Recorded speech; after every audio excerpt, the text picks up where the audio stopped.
بسم اللہ الرحمن الرحیم۔ پاکستان سے کسی نے پوچھا ہے کیا مرد اور عورت کی نماز کے طریقے میں کچھ فرق ہے؟ جیسا کہ بعض علماء کہتے ہیں، کئی بار یہ مسئلہ ایکسپلین کر چکا ہوں، فرق ہے، اجماع امت سے ثابت ہے، تواتر عملی سے ثابت ہے کہ عورتیں سمٹ کے نماز پڑھیں گی۔ جیسے کہ عورت کا صفا مروہ پہ دوڑنا یہ ثابت نہیں ہے، یعنی چلنا، تو یہ کسی صریح حدیث میں نہیں ہمیں ملتا، لیکن تواتر عملی سے ثابت ہے۔ اس لیے عورتیں صفا مروہ پہ چلتی ہیں، دوڑتی نہیں ہیں، اور عورت آہستہ لبیک کہتی ہے، عورت رمل نہیں کرتی۔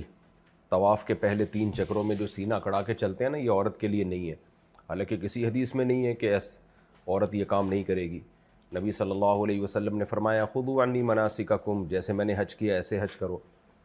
لیکن پھر بھی ہم عورت کو کہتے ہیں بھائی آہستہ چلو، آپ دوڑو نہیں، جبکہ حضرت ہاجرہ تو عورت تھیں، وہ تو دوڑی تھیں۔ تو اصل میں یہ مسائل تواتر عملی سے ثابت ہوتے ہیں، سینہ بسینہ چلے آ رہے ہیں۔ تو ہر مسئلے پر صریح حدیث کا مطالبہ کرنا یہ خود ایک جہالت ہے، کم علمی کی دلیل ہے، کہ یہ اس کی علامت ہوتی ہے کہ آپ کو قرآن و سنت سے جو فقہاء نے مسائل اخذ کیے ہیں ان کے اصول ہی آپ کو معلوم نہیں ہے۔ ایسے تو بہت سارے مسائل سے ہم محروم ہو جائیں گے، بہت سارے مسائل کو غلط قرار دینا پڑے گا جو صدیوں سے اجماعی مسائل ہیں امت کے۔ تو عبادات میں عورت کی حیا خود مطلوب ہے۔ تو جیسے صفا مروہ پہ کیوں چلے گی؟ اس لیے کہ دوڑنا عورت کی حیا کے خلاف ہے عبادت میں، اور لبیک آہستہ کہے گی تاکہ عبادت جتنی حیا کے ساتھ ہو سکتی ہے اتنی ہو۔ رمل نہیں کرے گی، کیونکہ عورت کا طواف کے دوران رمل کرنا، سینے کو اکڑا کے چلنا، یہ حیا کے خلاف ہے۔ تو اسی طرح عورت کا مردوں کی طرح نماز پڑھنا یہ بالکل حیا کے خلاف ہے، تو وہ سمٹے گی عبادات میں۔ نبی صلی اللہ علیہ وسلم نے عورت کو حکم دیا، فرمایا کہ گھر کی نماز مسجد سے بہتر ہے، کیونکہ اس میں حیا زیادہ ہے، اس میں اپنے آپ کو ظاہر نہیں کرنا پڑتا اس کو۔ پھر گھر میں بھی اندر صحن سے بہتر ہے کمرے میں نماز پڑھے، آپ صلی اللہ علیہ وسلم نے فرمایا۔ تو یہ کیسے ہو سکتا ہے کہ جو اتنی زیادہ حیا کا حکم دے رہا ہے عبادت کے دوران، پھر عورت کو جسم بھی زیادہ چھپانا لازم ہے؟ یعنی مرد پہ تو وہ سب چیزیں لازم نہیں ہیں، اتنا پردہ کرنا نماز کے دوران، عورت پر تو اسکارف لینا بھی لازم ہے، کلائیاں چھپانا بھی لازم ہے۔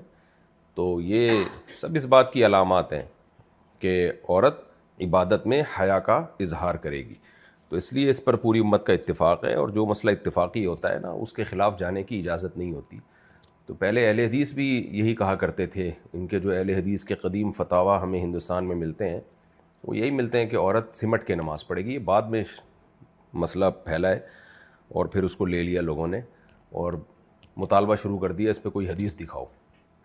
تو جب بھی کوئی ایسے کہا کرے نا حدیث دکھاؤ، تو آپ کہیں گے ٹھیک ہے تم صفا مروہ پہ حدیث دکھا دو کہ عورت دوڑے گی نہیں بلکہ چلے گی۔ تو ایسے مسائل تواتر عملی سے ثابت ہوتے ہیں۔ چاروں اماموں کا اس پر اتفاق ہے، حنفیہ، شافعیہ، مالکیہ، حنبلیہ، سب سے۔ امام احمد بن حنبل تو امام بخاری کے استاذ ہیں، تو وہ تو حدیث کو زیادہ سمجھتے ہیں، انہوں نے بھی یہی لکھا ہے کہ عورت سمٹ کے نماز پڑھے گی۔